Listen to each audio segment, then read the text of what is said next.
प्रेरणादायक कहानी।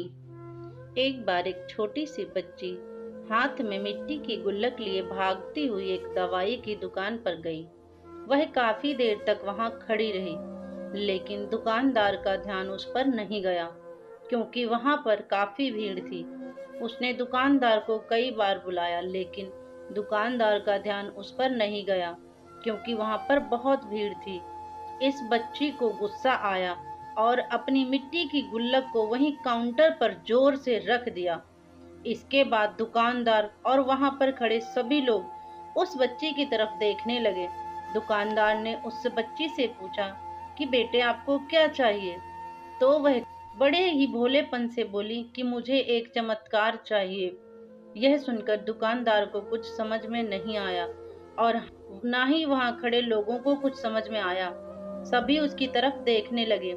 फिर दुकानदार ने उससे कहा कि बेटे, चमत्कार तो यहाँ पर नहीं मिलता। तो बच्ची को लगा कि वह उससे झूठ बोल रहा है। उसने कहा कि मेरी गुल्लक में बहुत पैसे हैं, बताओ आपको कितने पैसे चाहिए, मैं आज यहाँ से चमत्कार लेकर ही जाऊंगी। तभी काउंटर पर खड़े एक आदमी ने उससे पूछा कि बेटी, क्यों चाहिए तुमको चमत्कार? तब उस बच्ची ने अपनी कहानी बताई। अभी कुछ दिन पहले मेरे भाई के सर में बहुत तेज दर्द हुआ। मेरे पापा मम्मी उसको हॉस्पिटल लेकर गए। उसके बाद कई दिन तक मेरा भाई घर नहीं आया। मैंने बहुत बार अपने पापा से पूछा, लेकिन उन्होंने मुझे कुछ नहीं बताया। वो बार बार यही बोलते रहे कि कल आ जाएगा, लेकिन वह अभी तक घर नहीं आया है।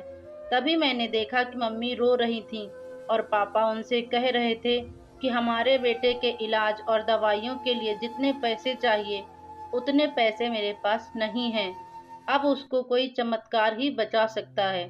तब मुझे लगा कि मेरे पापा के पास अगर पैसे नहीं हैं तो क्या हुआ, मेरे पास तो हैं। इसलिए मैंने जितने भी पैसे जोड़ रखे थे, वह सारे पैसे लेकर मैं इस दवाई की दुकान पर आई हूँ, ताकि चमत्कार खरीद सकूं। फिर उस आदमी ने बच्ची से पूछा कि कितने पैसे हैं तुम्हारे पास? यह सुनते ही बच्ची ने गुल्लक उठाई और जमीन पर पटक कर उसे फोड़ दिया और पैसे गिनने लग गई। वहां पर खड़े सभी लोग उसे देख रहे थे। थोड़ी देर बाद उसने सारे पैसे इकट्ठे किए और बोली कि मेरे पास पूरे 19 रुपए हैं।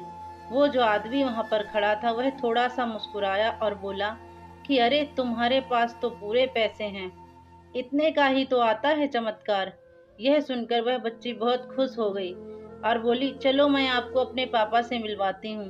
बाद में पता लगा कि वह आदमी और कोई नहीं था, बल्कि एक बहुत बड़ा न्यूरो सर्जन था। उसने सिर्फ 19 रुपए में उसके भाई की सर्जरी कर दी। उसका भाई कुछ दिन बाद ठीक होकर घर वापस आ गया। कुछ दिन बाद वह बच्ची, उसका भाई और उसके पापा मम्मी चारों एक साथ बैठे हुए थे और बात कर रहे थे। तभी उसकी मम्मी ने उसके पापा से पूछा, अब तो बता दो, यह चमत्कार आपने किया कैसे?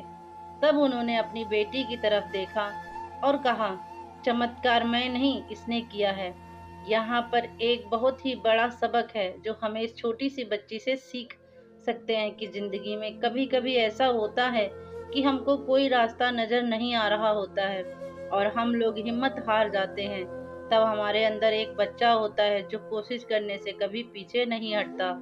वह हार मानने को तैयार ही नहीं होता है, क्योंकि उसको ना शब्द समझ में नहीं आता है। वह बच्चा जिसके लिए कुछ भी नामुमकिन नहीं है, कि क्योंकि वह हर हाल में कोशिश ही करता रहता है। तो फ्रेंड्स, आपको यह मोटिवेशनल स्टोरी कैसी लगी? आशा करती हूँ आपको यह मोटिवेशनल स्टोरी पसंद आई होगी। तो फ्रेंड्स, अगर आप मेरे चैनल पर नए हैं तो इसे सब्सक्राइब करें और वीडियो पसंद आई हो तो लाइक शेयर करें। आपका बहुत बहुत धन्यवाद। सभी दोस्तों को शेयर ज़रूर करें।